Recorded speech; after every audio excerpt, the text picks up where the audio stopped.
തൊലിഞ്ഞ പടം. ഇവിടെ കൂറ സിനിമയുടെ മൊത്തം. ധ്യാൻ ശ്രീനിവാസനും രമേഷ് പിഷാരുടെയോ കണ്ടുകൊണ്ട് വന്ന് കാണാമെന്ന് വിചാരിച്ചു. പക്ഷേ മൂവി ജസ്റ്റ് അബൌട്ട് ആവറേജ്. കൂടുതൽ ഡിസ്കഷൻ്റെ ആവശ്യമില്ല സിനിമയെക്കുറിച്ച്. കൊള്ളാം, സൂപ്പർ കോമഡി ഫിലിമായിരുന്നു. എടുത്തു പറയാൻ ഒന്നുമില്ല. തിയേറ്ററിൽ നിന്ന് കണ്ടില്ല, ടി വിയിൽ വരുമ്പോൾ കാണാം, അത്രേ. സ്ക്രീൻ പ്ലേ മാത്രം പോരാ, മ്യൂസിക് കുഴപ്പമില്ല.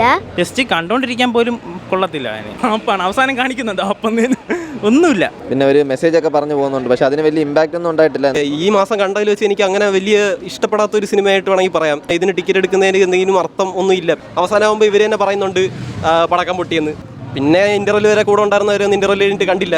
എവിടെ പോയാൽ തിരിഞ്ഞു നോക്കിയപ്പോൾ ആരെയും കാണുന്നുണ്ടായിരുന്നില്ല. ക്ലൈമാക്സിൻ്റെ BGM ഒക്കെ എത്തിയപ്പോൾ തിരിഞ്ഞു പോലും നോക്കാതെ ഡോർ തുറന്നിറങ്ങി പോയ ആ ചേട്ടനൊക്കെ ഉണ്ടായിരുന്നു. പൈസ കൊടുത്ത് വന്ന് ടിക്കറ്റ് എടുത്ത് തിയേറ്ററിൽ കാണാനുള്ളതില്ല. അല്ലാതെ OTT-ലോ അല്ലെങ്കിൽ ധ്യാൻ ശ്രീനിവാസനെ കാണാൻ ആഗ്രഹമുള്ളവർക്കൊക്കെ വേണമെങ്കിൽ വന്ന് കാണാം.